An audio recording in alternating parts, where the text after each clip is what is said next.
All right, good evening, everybody. I'd like to call to order the regular meeting of the Cathedral City Planning Commission for May 1st, 2024. May I have a roll call, please? Commissioner Thompson, Here.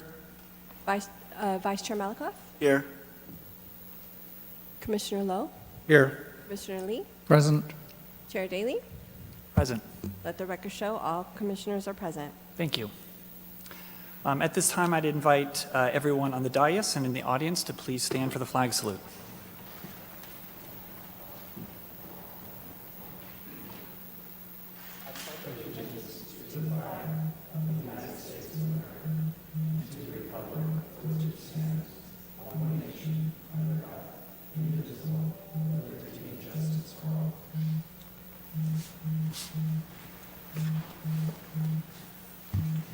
Thank you.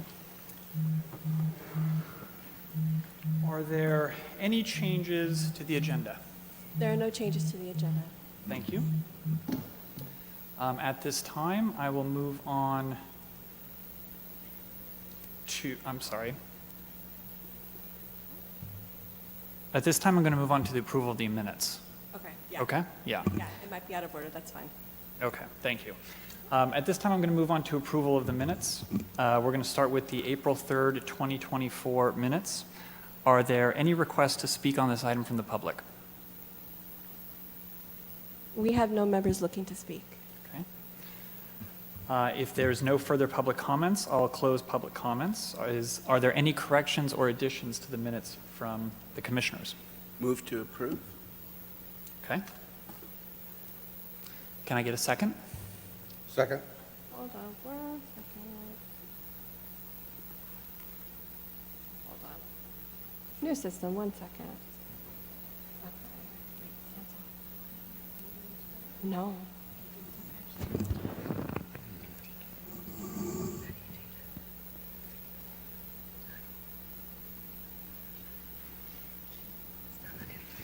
It's stuck. Okay, we're just going to do a roll call vote. It wants to vote for both of those minutes at the same time. So for the April 3rd, 2024 minutes, who was the mover? Vice Chair? Were you the mover? Okay, can I get a second? Commissioner Lowe. Okay, and then we'll take a roll call vote. Commissioner Thompson? Aye. Vice Chair Malakoff? Aye. Chair Daly? Aye. Commissioner Lowe? Yes. Commissioner Lee? Aye. Let the record show the ayes. Motion passes with all ayes. For the April 23rd, 2024 special meeting minutes, can I get a mover, please? You'll just have to voice it. It's not working. At this time, I'll entertain a motion for the April 24th meeting minutes. Move to approve. Who said that low? Oh, okay. Second. Okay, we'll do a roll call vote. Commissioner Thompson? Aye. Vice Chair Malakoff? Aye. Chair Daly? Aye. Commissioner Lowe? Abstain. Commissioner Lee? Aye. Okay, motion passes with Commissioner Lowe abstaining. Okay, thank you. All right, moving on to the next item on the agenda, the public comments section. The public is invited to address the Planning Commission on any matter not on the agenda. If you wish to speak on an agenda item, please wait to be recognized under that item. Except for special circumstances, the Brown Act prohibits the Planning Commission or staff from responding or taking action on any comments made by the public unless it pertains to an item that appears on the agenda. All speakers should give their name and city of residence. Please limit your remarks to 3 minutes. Do we have anybody who would like to be heard on a matter that is not on the agenda? It looks like we have no members in the audience wishing to speak. Okay. Hearing none, I will now close the public comments section. And move on to item 2, the public hearing items. Now, before we begin public hearing item A, I understand that Vice Chair Malakoff has informed me that he will need to recuse himself as he lives too close to the project. That is correct. That is correct. Okay. Thank you. All right, then if we can hear from staff on item 2A.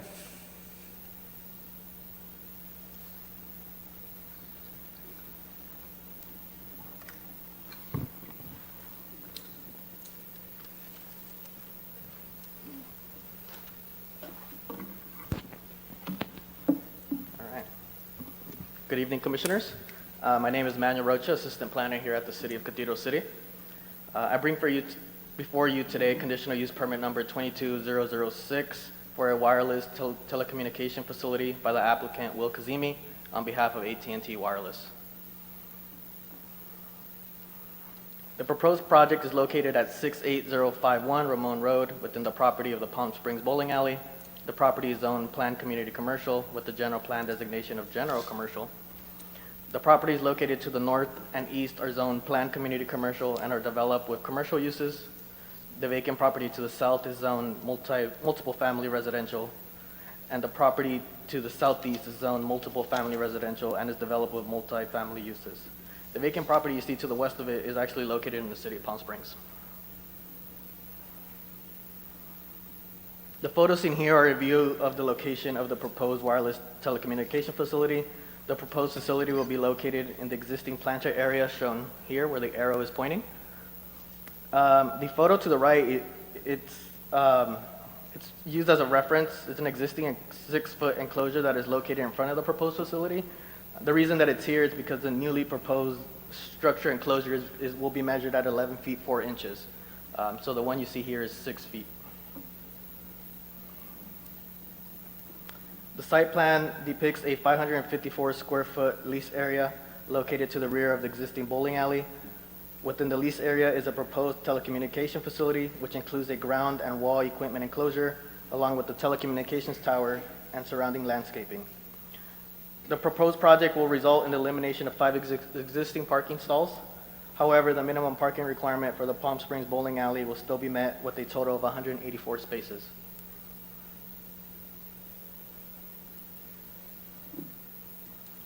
Here you see the elevations for the proposed monopalm structure and CMU enclosure. The lease area is enclosed by an 11-foot, 4-inch high concrete masonry block wall with a wrought iron topper. The topper is not visible and is intended to limit access into the enclosed area. The enclosure area includes the proposed 70-foot high cell tower disguised as a monopalm and ground and wall mounted equipment to support the cell tower. The cell tower will prevent the ancillary equipment from being visible from the public right-of-way and the parking lot. The enclosure will match the material and color of the existing building and will also contain an anti-graffiti coat.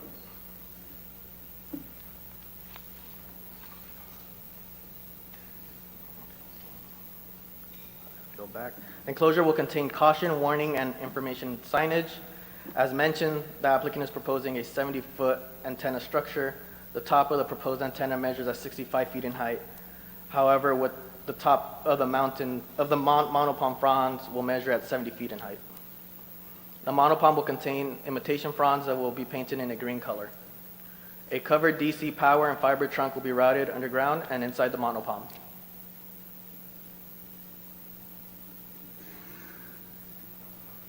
The ground equipment will include an AC generator, a concrete walk-in cabinet, along with other ground and wall-mounted equipment. The equipment will be completely screened from view by the proposed CMU enclosure.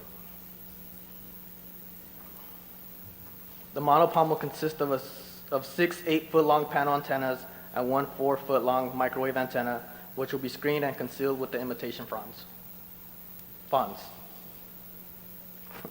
36 RRUs will be mounted behind the panel antennas.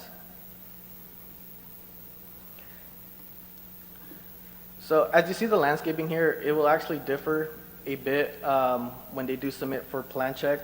So it was discovered that the planter located to the rear of the enclosure and along the property line wall is actually a retention basin, a drainage basin. So what we have proposed is we add a condition of approval that will add 2 additional planter beds to the side of the enclosure, and desert-friendly landscaping will be required within both of those planters.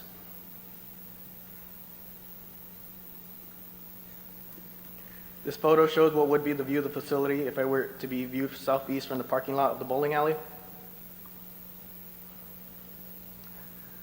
Staff recommends that the Planning Commission find that the project is exempt from CEQA pursuant to section number 15303, class number 3, new construction or conversion of small structures.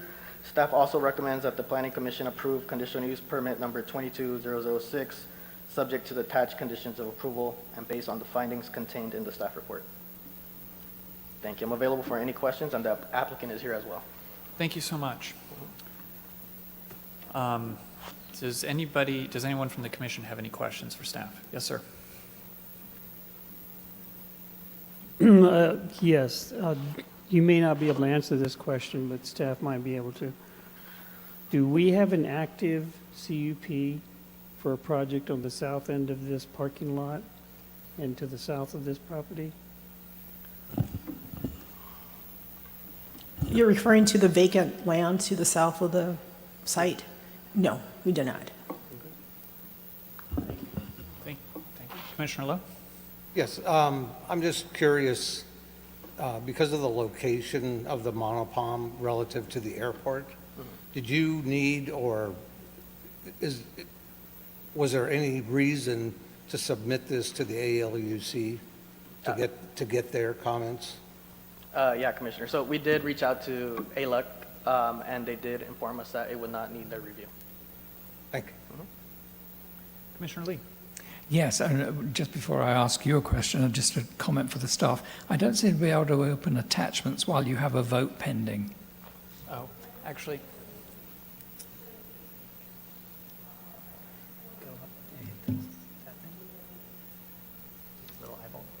Yeah, but it didn't work. Oh, there you go. I guess I wasn't aiming correctly. Sorry, I am both the chair and IT. Yeah. Training officer. And I just wanted to extend that question, actually, and you probably can answer this for me, that there was a proposal at one point, I thought, for Landau to be extended and for there to be building to the south on that vacant land, but none of that has ever been filed.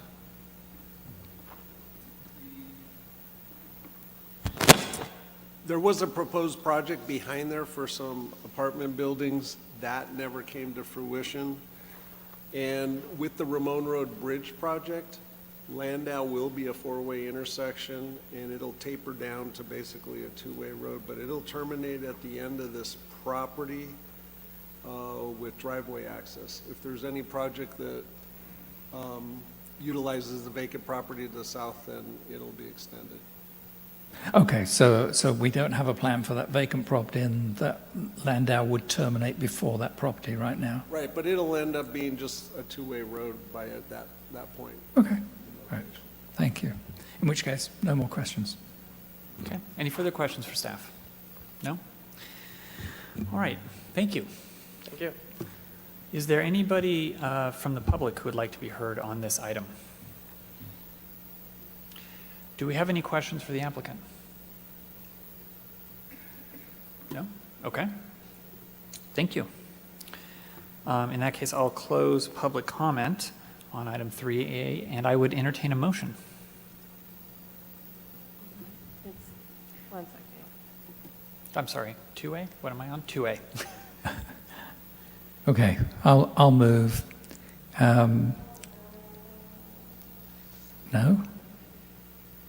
It's not.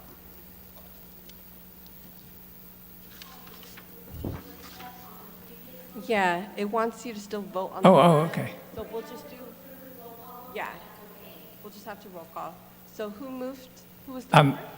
I would move that we approve an exemption to the California Environmental Quality Act CEQA pursuant to section number 15303, class number 3, new construction or conversion of small structures, and approve conditional use permit number 22-006, subject to the attached conditions of approval and based on the findings contained in the staff report. Do I hear a I second? fixed it. I think you should see it on your screen. Sorry. No, I don't think. No? I need the IT guy again. Where did- Dash. After all. Oh, no, live. Sorry. Oh, there we go. Got it. Okay, so who was the seconder? Oh, no one seconded yet. Who Can we get a seconded? second? I don't see a second button. I just opened it because it wasn't working. I will so- second. You'll second? Yes. Okay, hold on. Let me undo that. Okay, so you guys should all be able to vote now. There we go. Apologies.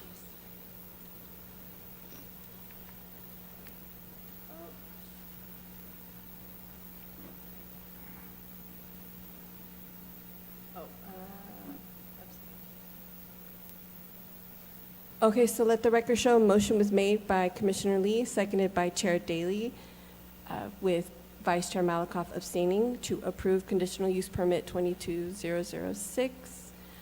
Motion passes with ayes. Thank you. I did. Thank you. Could we bring Vice Chair Malakoff back in?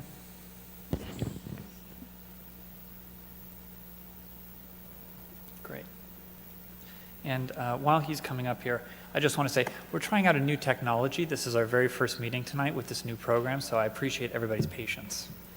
All right, moving on to item 2B. And before we begin this one, I understand that Commissioner Lowe will be recusing himself. Correct. Okay.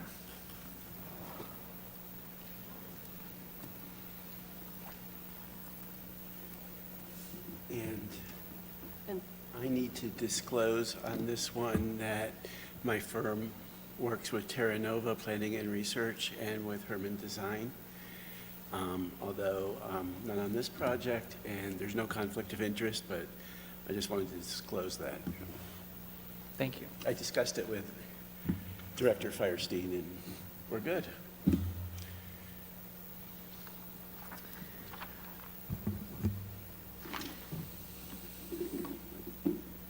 Okay. Thank you, Commissioner Daley, members of the Planning Commission. This is a public hearing item on a proposed specific plan amendment to the Rio Vista Village specific plan. Also, part of the public hearing are 5 tentative track maps for single-family lots and a tentative track map, condominium map for multifamily units. And the applicant is NCP Verano LLC. I will also add that the applicant is present, or the applicant's representatives are present. They have multiple specialties present that will be available for any comments, and they may also have a presentation. Staff is also available, as well as our environmental consultant, Nicole Chris, with Terra Nova Planning and Research.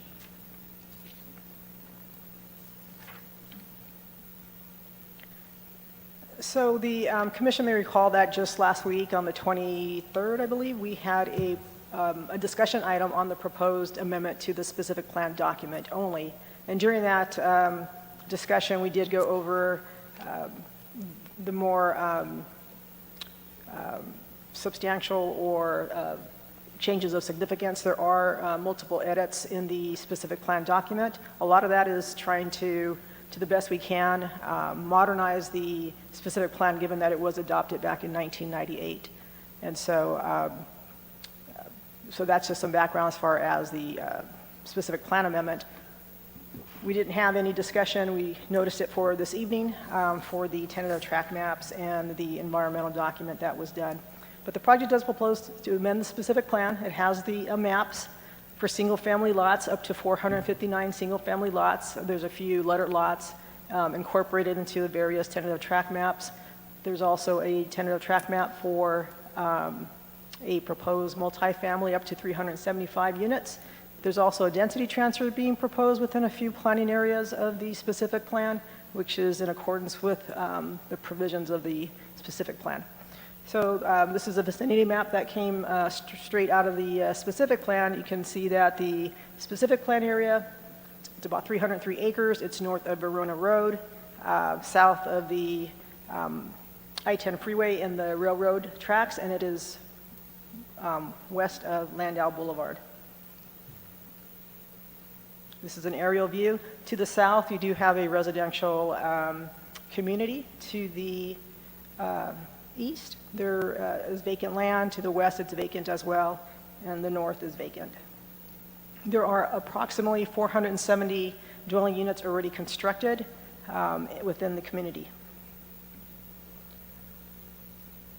So just go over a few of the elements of the proposed amendment. The circulation plan is proposed to be amended. Over on the right side for me, I hope it's also the right side for you, over where Landau Boulevard and Rio Vista, there is a proposal to eliminate what was planned for under the original specific plan, a traffic signal, a traffic warrant, or excuse me, a signal warrant analysis was prepared that determined that the project does not need that signal, and so for purposes of build-out of the specific plan, that's been eliminated. Over on the southwest end, as requested by staff, we wanted to have another point of access to Verona Road, and so where you would have the alignment of Ventura Boulevard, let me just give you this map, of Ventura over on the southwest corner, that will be extended northward. And we can, you'll see that a little bit later in some other exhibits. The open space plan is also proposed to be amended, as well as the landscape master plan, but I'm using one exhibit here. So first off, over on the right-hand side on the west end, the specific plan called for there to be a city park, approximately 4 acres. That's being reprogrammed as a community park, common area that would have some swimming pools and other amenities. And that's consistent with previous agreements and discussions with the applicant. In the middle here, on the south side, there are, under the specific plan, little neighborhood parks. These are, some of them are partially already dedicated, but on the south end here, that neighborhood park will be expanded somewhat. On the north end, it's showing the existing park, no changes there. What you see on the very top and coming around the corner on the left-hand side are combinations of parks. Are parks that are proposed to be dedicated to the city, and on G, what that signifies are open space landscape lots that would be privately owned and maintained. With respect to the planning areas within the specific plan, this is an exhibit that the commission saw last week. So the specific plan breaks up the area into different planning areas, and in respect to the density transfer that's being proposed, this area in the middle, over on the left-hand side, planning areas 5.3, 5.4, 6.1, and 6.2, those are proposed to be redesignated under the specific plan amendment. Currently, it calls for 8,000 square foot lots. The community doesn't have 8,000 square foot lots, and so more consistent with what the prevailing lot pattern is out there, the amendment proposes a combination of 5,000 square foot minimum lot sizes and 6,000 square foot minimum lot sizes.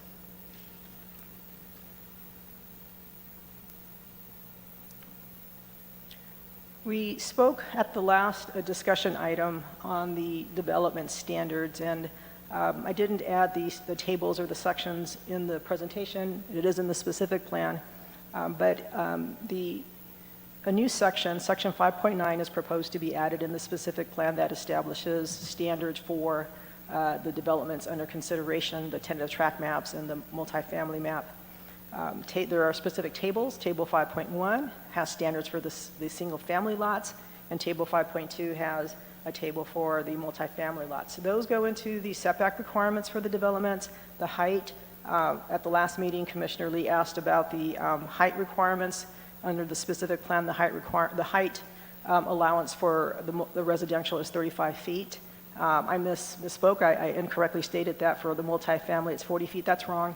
It is 35 for both single-family and multifamily, and that is consistent with the standards that have been in place since 1998 for the specific plan area. With regard to the walls, Commissioner Lee had indicated it would probably work better if the wall heights were 72 inches, 6 feet in height, as opposed to 5 feet. There is a change in the specific plan to provide for block walls for the single-family.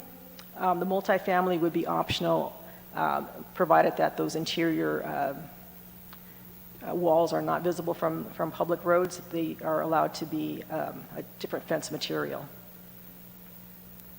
The standards also cover lot coverage, private open space, the parking. Parking's a little bit different than the standard that you would see outside of the specific plan area for single-family lots. The proposal is 2 per unit, or 1.5 per, excuse me, 2 per unit, 1 is covered, and under the multifamily, it's 1.5, with 1 being covered. From the workshop, there was a suggestion from Commissioner Thompson that different tree varieties be looked at, and so the applicant has proposed a plant palette, and that is it is Appendix 2 of the specific plan. Trees are also proposed to be 24-inch box trees, and we already talked about the walls. I will go back and provide this exhibit. There is a proposal to transfer densities within planning areas 5. The different sub-areas, there are a few of the sub-areas that within that particular planning area, 9 units will move about, and in planning area 6, 11 units will move about, but will stay within the planning area 6. And again, one of the items we talked about last time is that the specific plan does allow a maximum unit count of 1,362 units based on gross area of the specific plan. The density transfers are allowable under the specific plan, so long as the maximum unit count of 1,362 units doesn't change, and that's not changing anywhere with this project. So the tentative track maps. There are 5 single-family ones. This map somewhat follows the maps as they are proposed.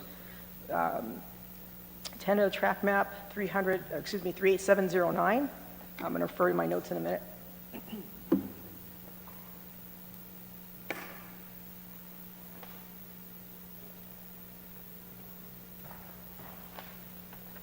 I printed out my presentation, and wouldn't you know it, I left it on the printer. So, but I do have my presentation here. So, tentative track map 38709 is about 8.5 gross acres. It proposes 65 single-family lots and 1 lettered open space landscape lot. And so the tentative track maps, some of them propose open space / landscape lots, and those are lots that will be improved by the subdivider. They will be privately owned and privately maintained by the HOA. Within the track maps, the tentative track maps, there also are proposed areas to be neighborhood parks, and those would be dedicated to the city. The council would accept them as part of the final map process. The subdivider is required to improve them, provide construction drawings for the improvement of those proposed parks, and they would be maintained by the homeowners association. The staff report, when it discusses all these tentative track maps, does identify the public roads that are proposed to serve the tracks. The streets are either extensions of existing streets. The east-west streets are extensions. The north-south streets are proposed new streets. The streets will be required to be improved by the subdivider. The maintenance of them is a combination of maintenance by both the city and the HOA. It's subject to previous agreements. The existing streets are maintained in that fashion. Our Public Works Director can go more into that if more information or detail is so desired by the Commission. So this particular track map does propose a open space landscape lot, again, that will be improved and maintained by the HOA.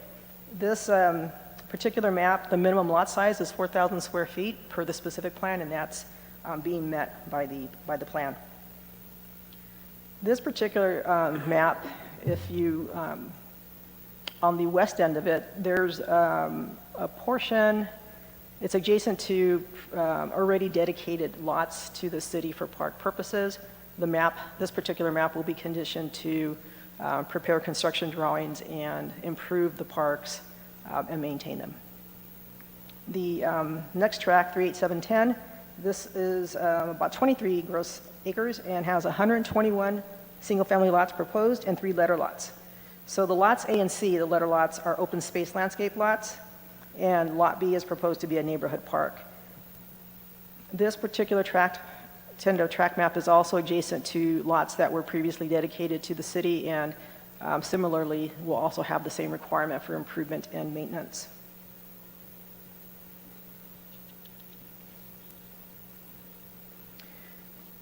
Tentative track map 38711 is proposed to be 88 single-family lots and does have a proposed park within it as well. It also will have the same requirements with respect to the parks. And this particular tentative track has various minimum lot size requirements, a combination of either 4,000, 5,000, or 6,000. Our review of the proposed lots, they all meet those minimum lot size requirements where they're required within the sub-planning areas. Tentative track map 38712, this is 94 single-family lots. It also has a landscape open space lot. All lots are at least 5,000 square feet in accordance with the specific plan. And as discussed, these open space lots will be improved and maintained by the HOA, or the subdivider and/or HOA. Tentative track map 38731 is 91 single-family lots and 3 letter lots. And the Lot A is a landscape open space lot. Lots B and C are, let me go back to this exhibit. So if you look down here in the bottom circle, so this is basically the area of track 38712, tentative track map 38712. And so the light color green is the existing lots that have been dedicated for park purposes. The developer is proposing to, at the request of staff, is proposing to have lots B and C adjacent to the existing park to make it a more usable and functional park area. So the multifamily project, tentative track map 38902, we'll talk about a little bit, but not too much. Staff is recommending that this particular tentative track map be continued, that the public hearing for it stay open and be continued to May 15th. We requested the continuance of this item to give staff more time to work with the applicant to finalize conditions that would be placed on the project. But this is a condominium map. What you're seeing here is a representation of potential lot patterns and home patterns. So this would allow up to 375 multifamily units. It can be a mixture of different type of dwelling units, duplexes, single-family detached, attached, 5-plexes or 6-plexes. It would, under this concept, could include and probably will include common amenities. And the packet did have concept architectural renderings for multifamily development, but under the provisions of the specific plan and provisions for condo maps, the site plan, landscape plans, the more site-specific exhibits aren't required to be submitted, and so we'll talk about that a little bit more next time, but we're proposing a condition. We've talked to the applicant. They're in agreement to allow, to provide some level of review, administrative review of the site. But for now, we are recommending that that would be continued when the commission moves towards discussion.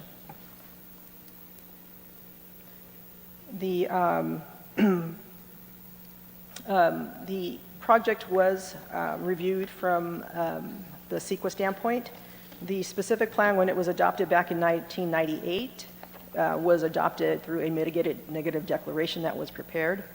That specific plan and the mitigated neg deck, again, contemplated up to 1362 dwelling units.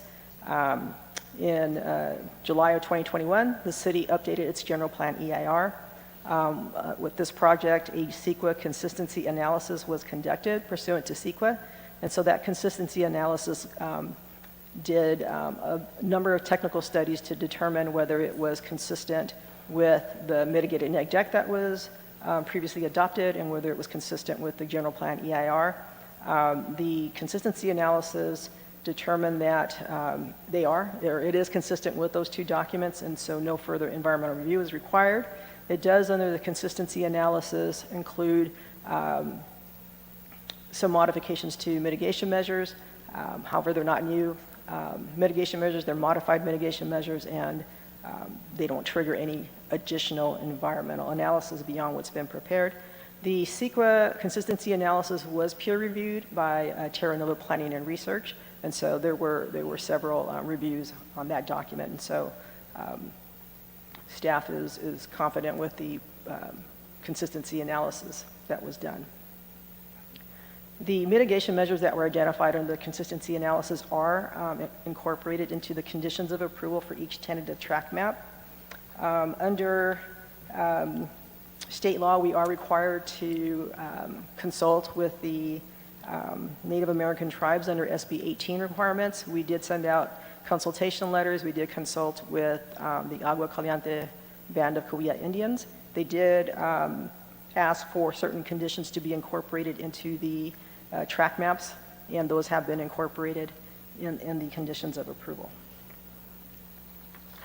The Airport Land Use Commission also reviewed the project, and they did have a few conditions which have also been incorporated into the project. Public notice was provided.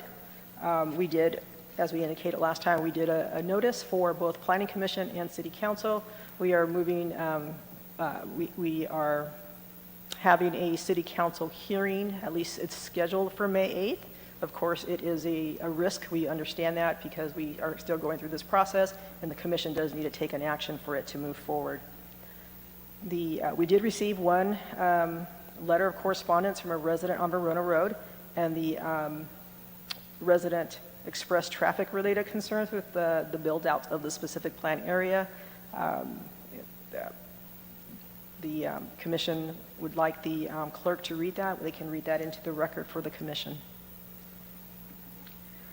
So staff's recommendation is that the Planning Commission adopt the resolution that was attached to the staff report recommending to the City Council that they find no further environmental review is required based on findings and conclusions in the staff report and related attachments.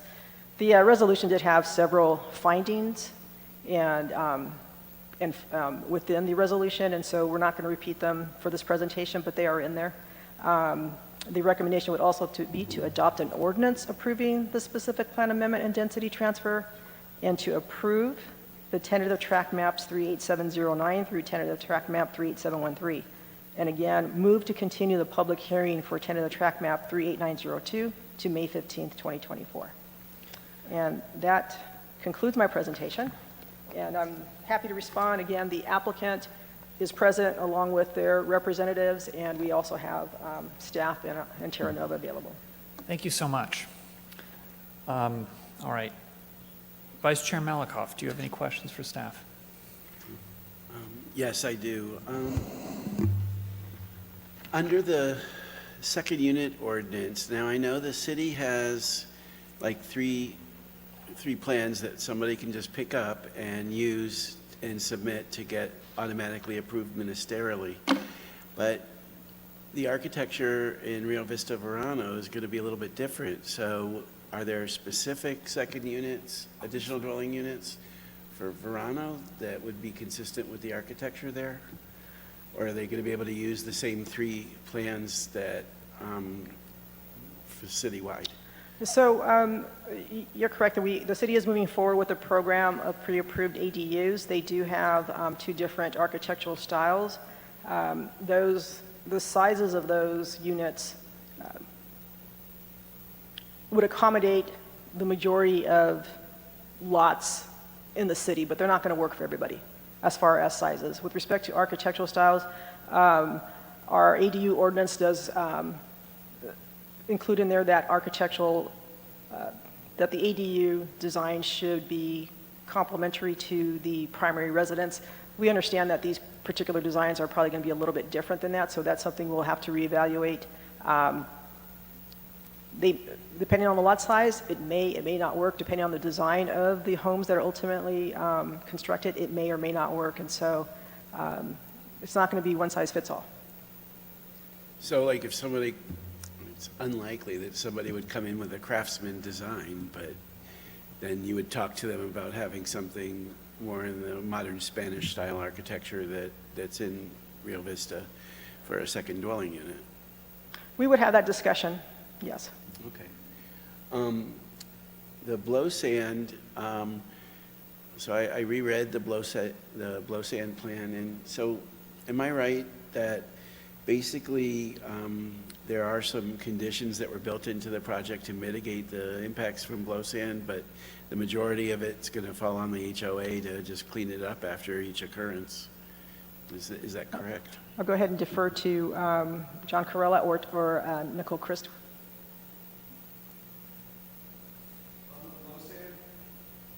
There was a lot of mitigation measures in the fire development project.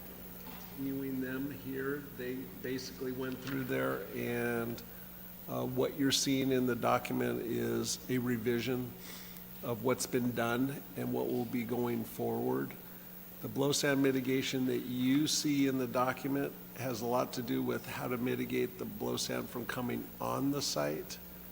And then in the condition of approval of the tract, you'll see that there's cooperation from the HOA to basically be the ones picking up the blow sand and the trash and debris of the street, in the streets. And just an explanation, on the streets, per agreements, they are dedicated to the city. City will do the heavy maintenance. We will run street sweeper through there in our normal course like we do all the other city streets once a month. But all the other blow sand and trash mitigation, the HOA will be responsible for, which is what they've been doing in the past few years. Any alleys are dedicated to the city, but that total maintenance of the alleys is on the HOA to take over. In addition to that, there is a 20-foot maintenance road on the western end of the project, if you saw that on the tracks. And if you read the conditions of approval, and there's also a patent, U.S. government patent road on the north side that they're going to construct 20 foot of that to be used as a maintenance road. And that's basically to be able to pick up blow sand and transport it somewhere else. The other thing, thank you to the applicant for adding my suggestion for the 24-inch box trees. I appreciate that. And the resolution for the consistency findings for section 15062 were really well done. So I wanted to compliment you on that, in that they were very strong findings.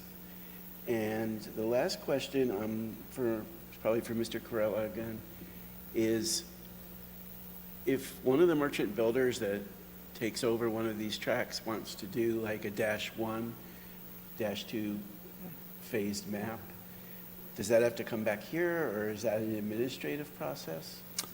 Well, right now, they phased it into 5 tracks. If a merchant builder wanted to sub-phase it, that can be done ministerially if they're not going to change the lot sizes or units. And there are provisions there if they want to do an island. Let's say the developer sells off 12 or 11 that are in the middle. There are provisions to make sure the off-site infrastructure is there to have access to that tract. Thank you. Thank you, Mr. Chair. Thank you. Commissioner Thompson, any questions for staff?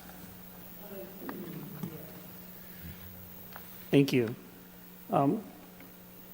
The ordinance for your recommendation, the staff recommendation, is a resolution and an ordinance.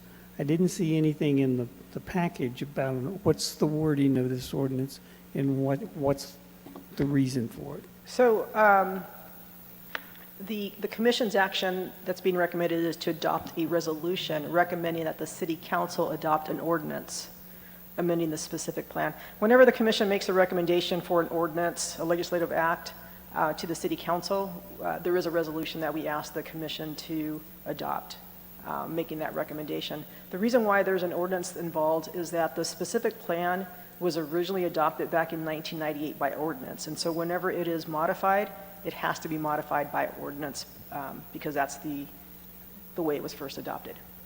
Okay, could you put up your last slide, please?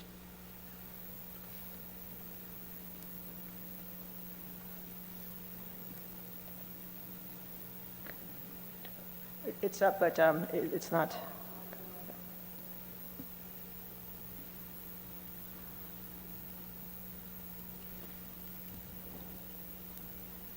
So the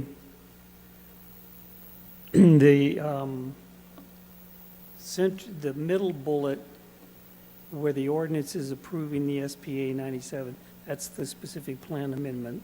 Correct. right? And the ordinance does not need to cover the tentative track maps. No. Thank you. No more questions. Thank you. Commissioner Lee, any questions for staff? Yeah, thank you. Just a couple. I guess my first question is about the amendment itself, because last week we talked about the removal of the restriction for use of alleys between the rows of houses. And that seemed fine, but looking at, I'll take tentative track map 38710 as an example. And so what that does is it continues to existing streets, and those are separated by alleys. So basically we've got Rio Rosalia and Rio Plata going east to west.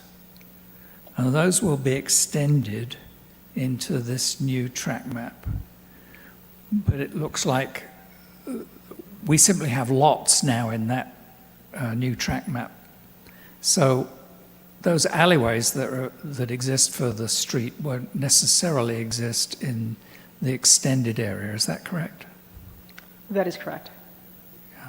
Because I think there are really two things there. One is the advantage of some consistency in a street, but it works the same way, and also that they had all those other advantages to the alleyways of being for security and fire and police and other access. So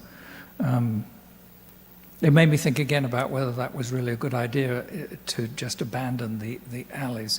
Now, it's been made as an optional item in the amendment. Is that correct? Well, the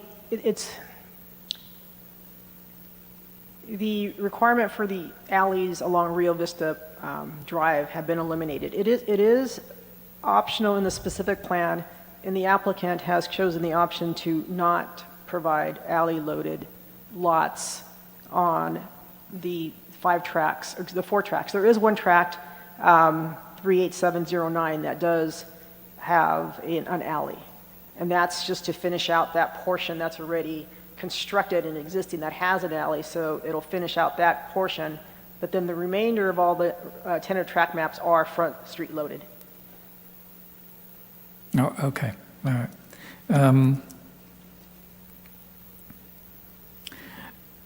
Okay, let me just talk generally.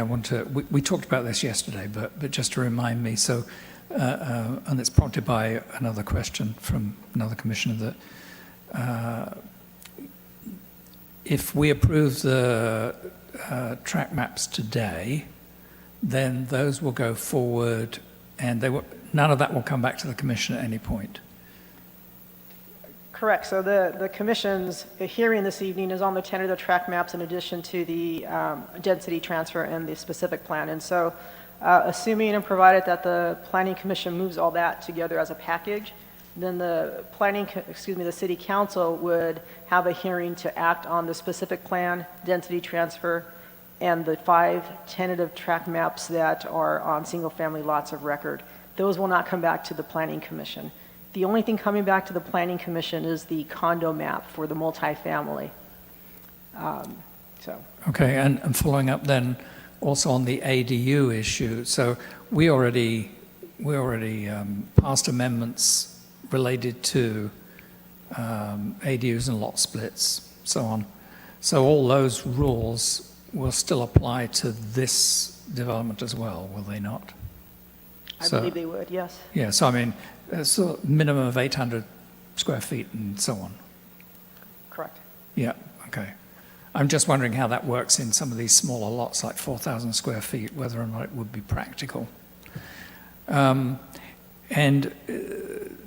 also on the artistic renderings in the packet here. Again, we discussed that yesterday, but basically those are not necessarily the properties that would be built. It would depend on the developer.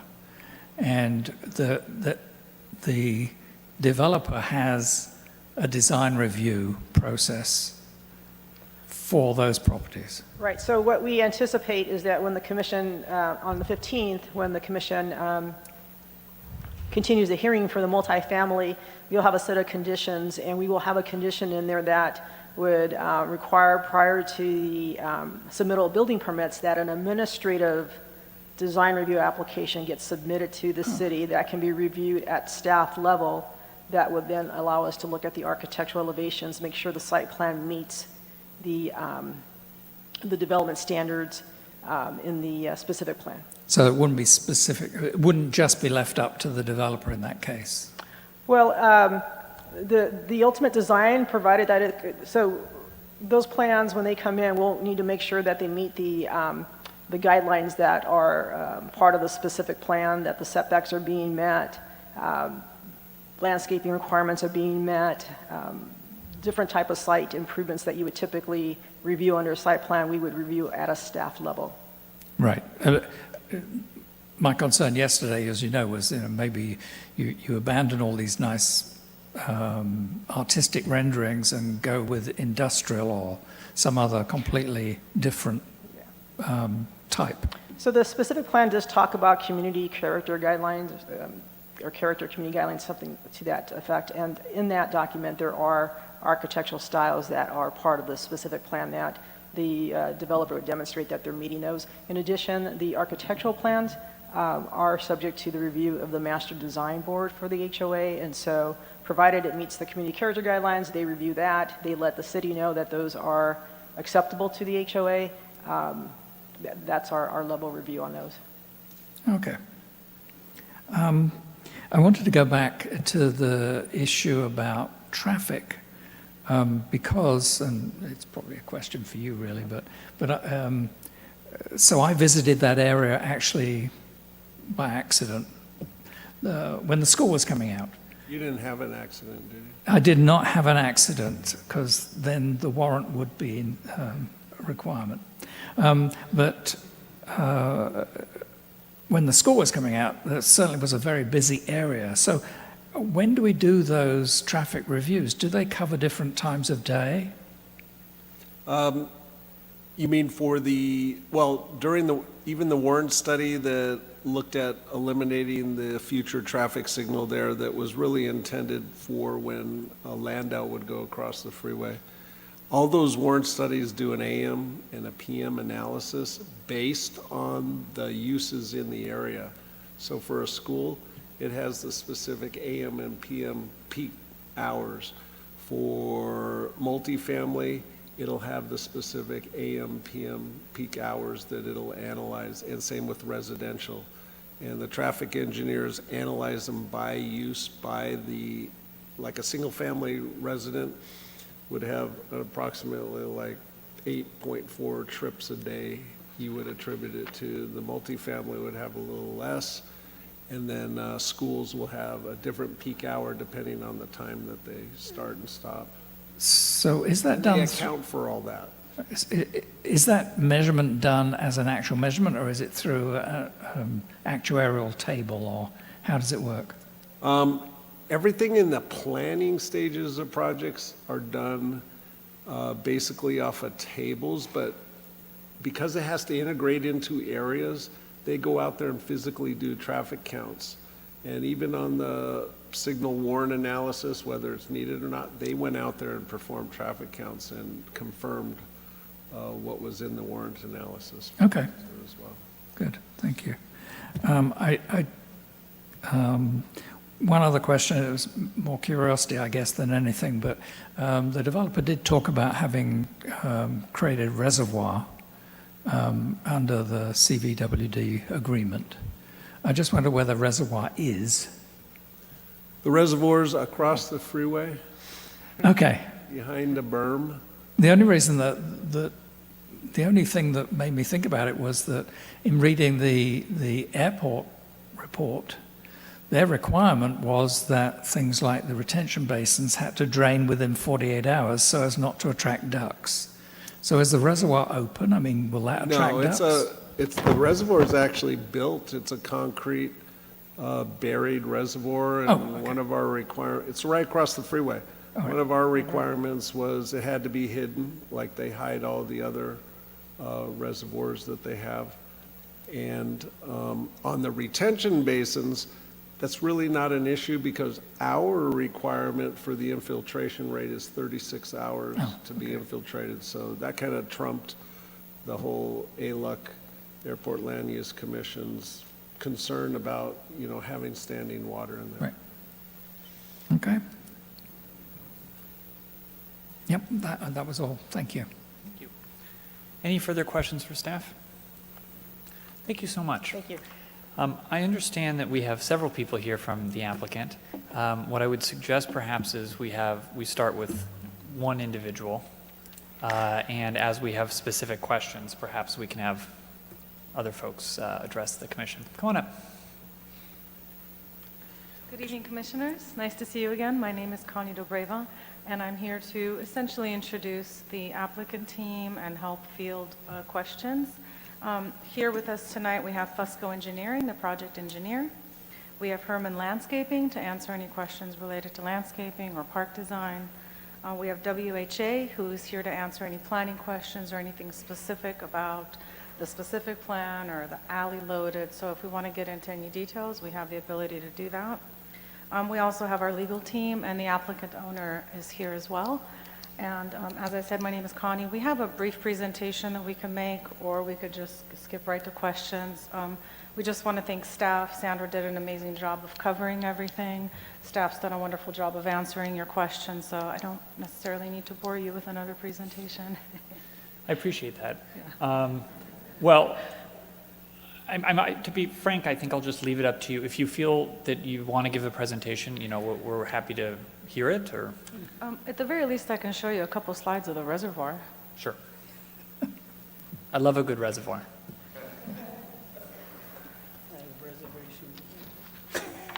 Oh, my God.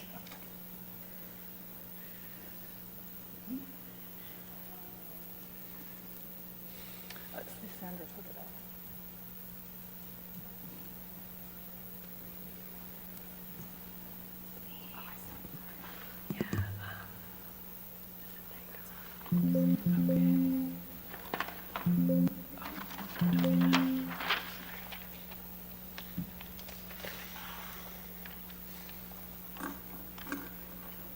Let's see if I can get this to work. So as Sandra covered, this specific plan was originally approved in 1997, and development began in 1999, and pretty much halted when the developer ran into financial hardships, ran into bankruptcy. And currently we have 528 units that have been constructed, with approved, 470 constructed and another 58 approved.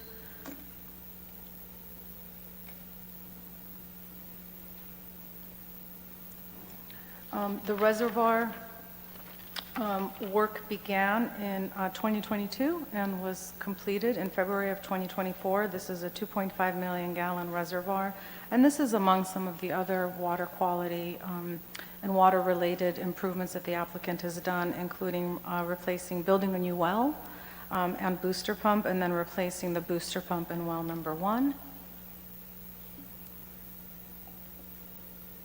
And here you can see the very cool reservoir being built, and then what it looks like fully constructed behind that berm, fully covered. You can't even tell it's there.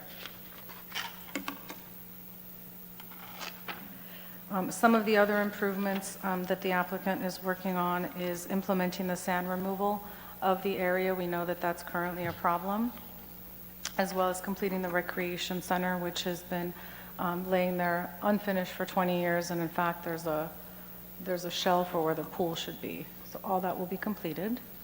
And here's some pictures of what the streets currently look like.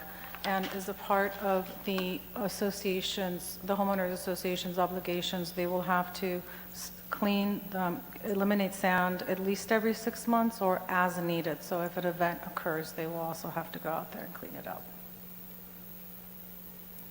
This is just a quick rendering, slightly bigger, of the clubhouse. This is still very conceptual, but there is a pool.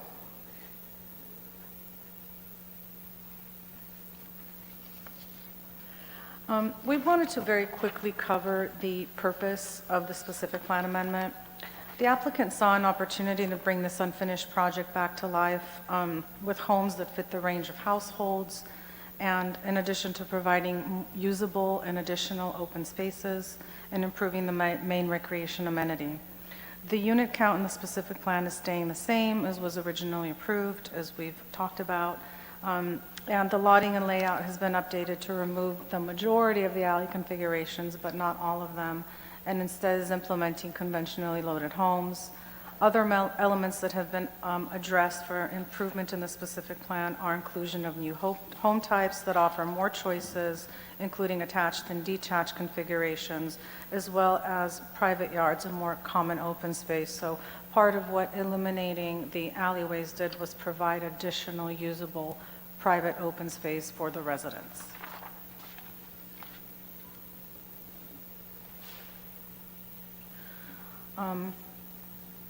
As we mentioned, there's no change to the overall unit count, and we just want to clarify that there are no income-restricted units being proposed as a part of this project. I know that was one of the questions that arose last time. We talked about the road extension and the circulation improvements, so we're adding an additional access point, improving circulation within the area. We talked about the variety of unit types, recreation amenities, park spaces. We talked in detail, or can talk in detail, about the landscape palette and how we're cleaning that up for it to be more appropriate for the area. And finally, we're cleaning up some of the development standards to make sure that they are usable. The specific plan was a little convoluted in the way it presented development standards, and so we wanted to make sure that it's very usable for both builders across the counter and for your staff on the other side of the counter. And as Sandra covered, this was already addressed in a prior environmental analysis. We did a new analysis to make sure it's consistent with the assumptions, and CEQA is covered. And that covers my presentation. Hopefully it was short enough. That was great, thank you. All right. Vice Chair Malakoff, do you have any questions for the applicant? Please. In each of the tracks, before they get their final C of O, do the front yards have to be landscaped?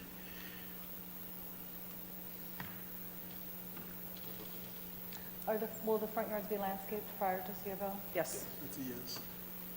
And that includes one tree?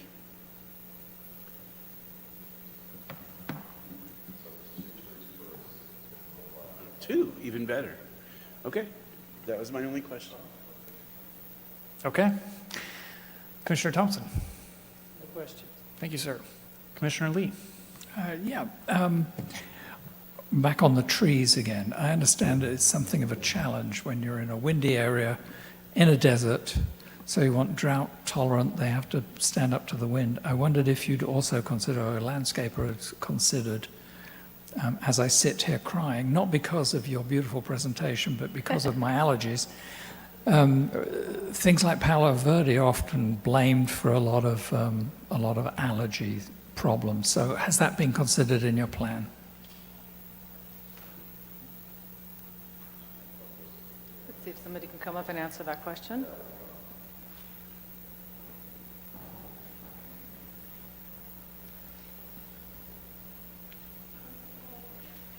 Jose Estrada, Herman Design Group. Your question again, please? Yes. It's about the trees in particular, or maybe plants too, but in a high wind area where you're an allergy sufferer, has that issue been considered, the allergy factor for each of the plants? Well, the trees that we addressed on the comment that came from the Planning Commission was to introduce trees from a UC, University of California lit plant list that qualified a lot of the trees for the area, for the climate, and being drought tolerant. Now, regards to allergies, it doesn't specify that, but the trees that we did select are appropriate for this area. Okay. All right. Don't go away, because she'll probably want you to answer this one too. Okay. So for the neighborhood parks, I noted last week that some of them have no shade cover at all. Are you looking at adding shade to the new parks and also rectifying that in the older ones? Yes, we do. We are introducing shade structures Oh, good. at the parks and also shade over the play equipment, similar to what's already there in the community. Okay. Thank you. Welcome. Okay. Any further questions for the applicant? All right, hearing none. Thank you so much. Oh, I think I just need to ask one more question, which is, Sandra, do we need to go over the requested condition amendments? So I don't know what page on their planning commission packet it is. what are we doing? So the applicant has a request to make some changes to the conditions of approval. IT is working on, they emailed me a PDF, and IT is putting it on the dais so that they can Okay. bring it up. And I actually have it in the back of the PowerPoint presentation, so if they have any trouble, we can pull that back up.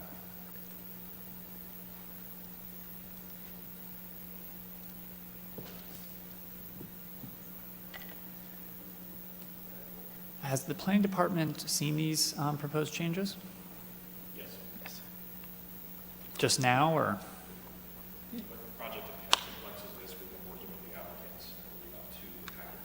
Planning Commission, and we're continuing to do that for the city council meeting. So we are working with the applicant on these, yes. Okay.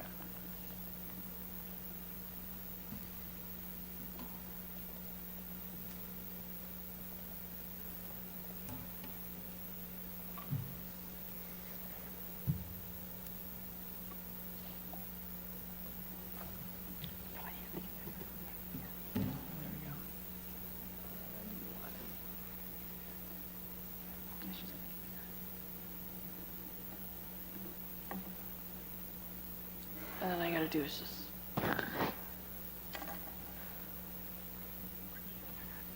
I'll go over them, yeah. So these are mostly text changes and cleanup. There's nothing substantive in these, but we'll go through them.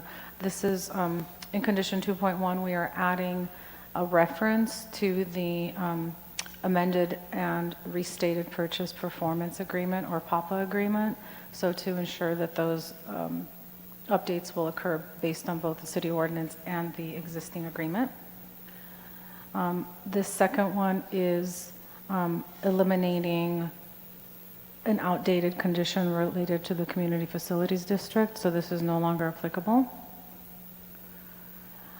Prior to 3.3 is prior to final track map approval, the applicant shall incorporate and design all lots and maintenance easements, so that's already been taken, it's been omitted because it isn't necessary anymore. Does that mean that there will be a CFD and there won't be a fee, or? Yes, they were prior to the CFD when the original development took place, so they're not subject to the CFD. Oh, okay. We're talking about 3.2. That's on 3.2. Yeah. And on 3.3, that would reference if there was 0 lot lines proposed for the buildings, and there isn't any in the development. So that means the city isn't receiving anything to the general fund. We're back on 3.2, yes, you're correct. Okay. 3.4 is just adding the word supplemental CCNRs because there's already CCNRs that exist. And you're going to see that a lot through here, and we've seen these. We weren't privy to the fact that they had supplemental CCNRs. Whether they put the word supplemental or CCNRs, we would have accepted it. They're just wordsmithing it to make it more accurate. And this is to clarify that any 36-inch box trees or greater included in the construction landscape plans shall be verified, so just quantifying that a little bit.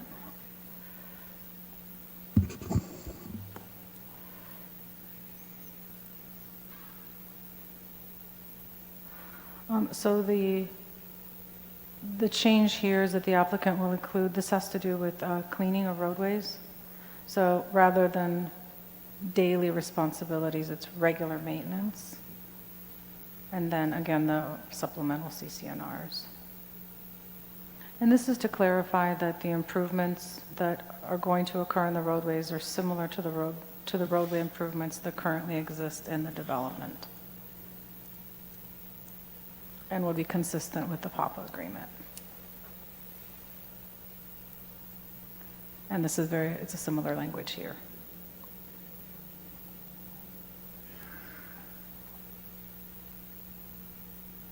This is just clarifying that all drainages will be conveyed underground because there are some above-ground basins. Cleaning up who's the responsible party in 4.32.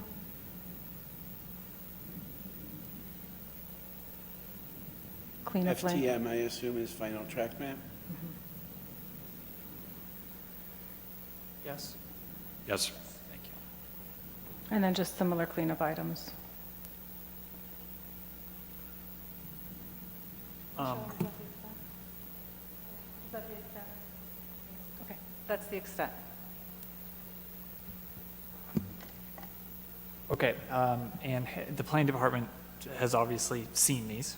We have, yes. So we could not incorporate these changes into the Planning Commission packet prior to its publication last Friday. In our recent discussions with the applicant, these have circulated. We are working to incorporate these into the City Council agenda packet, but for really clarity and as well consistency between the Planning Commission and the City Council agendas and discussions, we wanted to elevate those here tonight so that you're aware of them. Okay, and the department is comfortable with them, okay. Are there any additional questions for applicant in light of these changes? Would, just for staff, when one makes a motion, would they just refer to the conditions in their entirety, or do we have to change? As amended? I'd suggest, and I'm looking at the city attorney for direction on this, as were introduced in the meeting tonight. Is this, yes, hello. Yes, I would concur with that. The conditions as modified in the presentation, as long as the Planning Commission is clear on what conditions it's approving and how they've been modified, and it's clear in the record, we should be fine. Thank you. Any other questions? I guess I have a follow-on question to that, because it seems to me we need to do two separate motions. One is to table one tentative trap mat TTM, and the other is to approve a resolution to move forward to the City Council. If you look at So number these 3. amendments, do they, We'll put up that By last both? slide so you can guide you through Yeah. what you're going to be approving. And the recommendation on the multifamily tract map would be to open that, continue it to the May 15th date. right, I understand that. I'm just saying that that's a completely different action than Correct. doing a resolution. So, seems to me those should be two separate motions. There's going to be 3 motions. So, do we need to make that statement? This is for the city attorney. Do we need to make that statement for all the motions? It would be what you're seeing on the board there. But I think that Commissioner Thompson, for purpose of just being very clear, 2 motions could be made, one to do the continuance on the tentative track map and one to adopt a resolution with these sub-recommendations to the City Council. Could work that way. I agree. With the proposed amendments to the conditions of approval as presented this evening. And that would apply to both. That would apply to the recommendation that's going to the City Council. So that would not apply to the tabling, because when it comes on the 15th, they will be incorporated in the package. Correct. Okay. Correct. Thank you. Okay, any further questions for applicant or staff? No? All right, do we have anyone in the audience who would like to address the commission on item 2B?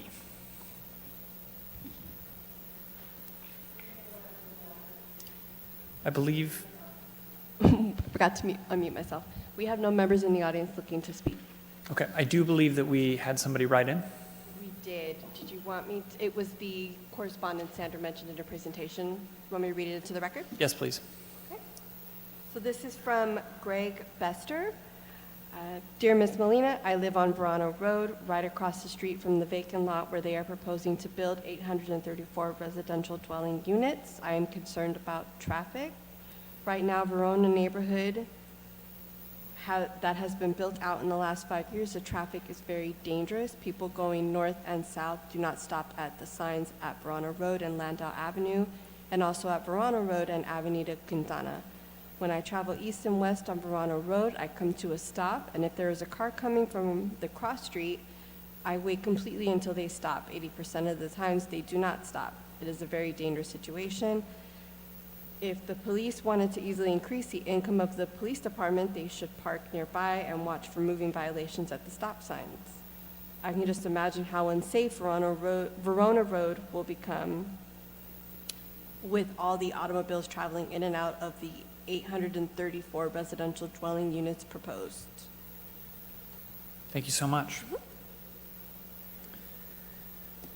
All right, well, if there's no further comment from the public, I will close the public comment section of item 2B. And at this time, I'll entertain a motion. I'd like to make a motion. Let's see if I can do this right. Excuse me, Mr. Chairman. Oh. Would you mind keeping the public hearing for tentative track map 38902 open and continue it to May 15th? Oh, That was the last part of the motion. No. So okay, that's, you'd like me to keep public comment open, for And- the tentative track map. yes, and then move. So should we just take that as a separate motion now?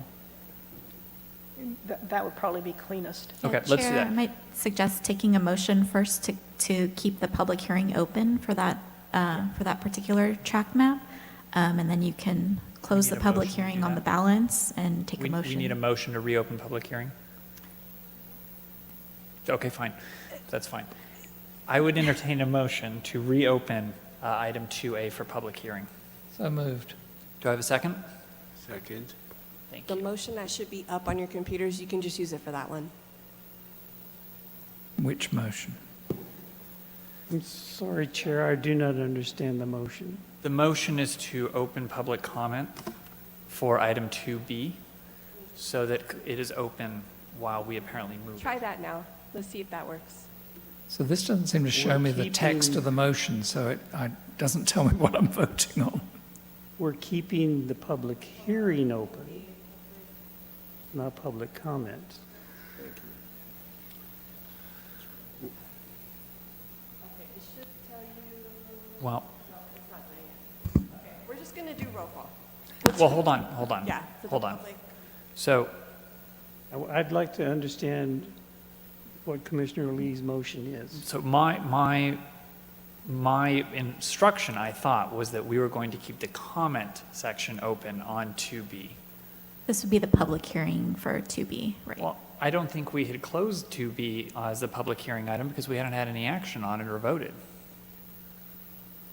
Well, isn't it that if we make a motion to keep the hearing date open for tentative track map 38902, then the city doesn't have to put another notice in the paper and mail out another notice. So we keep it, so the motion would be to keep it open so that when they're ready to go forward, they don't have to re-advertise, Exactly, the cost of re-advertising and remailing. absolutely. I agree. I think we're saying the same thing. But- If Commissioner Lee agrees, That's not the motion No. on the floor. It's Oh. not. okay. So, Commissioner Lee, would you be interested in retracting your motion? I would like to retract my motion. I'll retract my second. Fantastic. And Thank I you. would like to make a motion that we keep public hearing open for tentative track map 38902 and continue it to the May 15, 2024 public hearing date. Do I have a second? Second. Hold on 1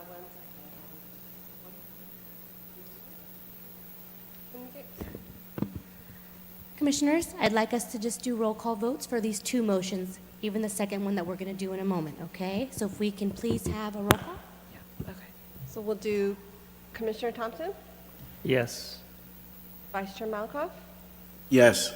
Chair Daly, Yes. Commissioner Lowe is abstaining, Commissioner Lee. Yes.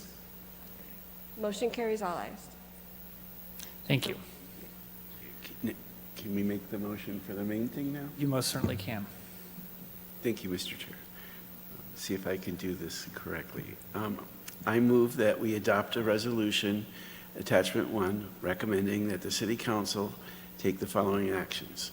Find that no further environmental review is required under the California Environmental Quality Act pursuant to State CEQA Guidelines Section 15162 for the subsequent EIRs and negative declarations, and that the project is exempt from CEQA pursuant to the State CEQA Guidelines Section 15183, projects consistent with the community plan, general plan, or zoning, based on the findings and conclusions contained in the staff report and the CEQA consistency analysis. And number 2, adopt a resolution approving specific plan 97-55D to the Rio Vista Village Verano specific plan based on the findings and conclusions contained in the staff report. And approve tentative track map numbers 38709, 38710, 38711, 38712, and 38713, and the density transfer based on the findings and conclusions contained in the staff report and subject to the attached conditions of approval, and also the modifications to the conditions of approval as presented to staff in the PDF that was presented to us. Okay. Second. You should see those on your screen. If not, we'll do a roll call.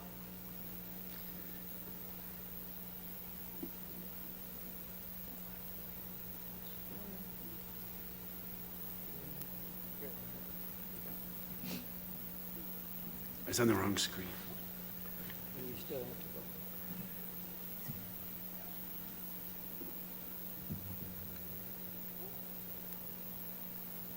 So let the record show a motion was made by Vice Chair Malakoff and seconded by Commissioner Thompson. Motion carries all ayes. Okay. Yay. Thank you. Use technology.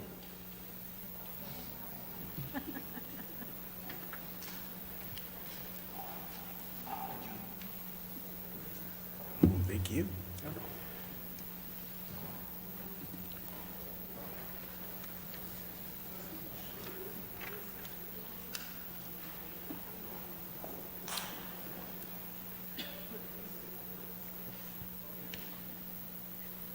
All right, we're going to continue on.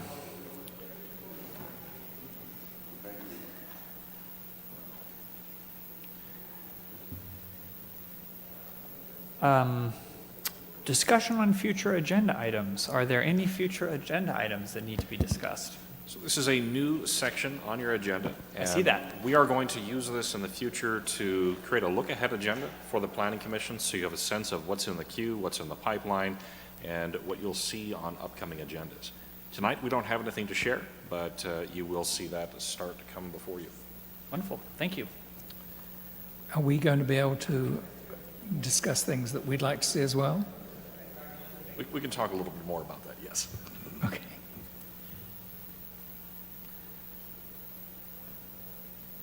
All right, just in time for Commissioner Lowe to join us. Moving on to Commissioner's comments. Are there any comments from the Commission? Any comments from Commissioner Lowe? Well, I have no idea what just happened. Well, I'll fill you in later. Thank you. All right. Item 6 or 5, depending on what I'm looking at on the agenda, the city attorney's report. Good evening, Commissioners. Nothing to report, but it's nice to see everyone. Thank you. And the city planner report. So I'll plant a seed. I did this with ARC earlier this afternoon. Chair Burchard of the ARC asked about a staff mixer, something to get staff with the ARC and the Planning Commission together. There's been a lot of turnover, a lot of change on staff, and I think the idea there was, how do we really get to know the staff and the Planning Commission in an environment where there's not a podium and we're not in the middle of a hearing. Not sure if the mixer is the right idea or not, but in some of the past cities I've worked in, we've done tours of recently completed projects, really an opportunity to assess and evaluate what's worked, what hasn't worked, and allowing that to influence your future decisions. So that's an idea that I at least wanted to share. I shared it with the ARC earlier. I'll plant the seed here with the Planning Commission as well. We're entering the summer, probably not something we want to do July or August, but if that idea has resonance, then perhaps staff can work on that, and we could create a tour of recently completed projects, get the ARC together with the PC staff, get out of this chamber, and perhaps use that as an opportunity to discuss development projects and what has gone well and what may not have gone as well. All right. Well, thank you. Are there any questions for the city planner while we've got him? No? This was a lot of material in a short period of time, so I'd like to just compliment staff on not only writing a comprehensive staff report, but dealing with the new technology at the same time. And that really is directed to Sandra Molina, and I thank Sandra Molina for her efforts over the last few weeks getting this project together. Yeah, very well done. Yeah, it sounded to me like a perfect storm, actually. With Convergence of new technology with one of the most complex projects that we reviewed recently, yes. Right. Okay, well, with that, I will adjourn the meeting of the Planning Commission at 7:26 p.m. Thank you all very much.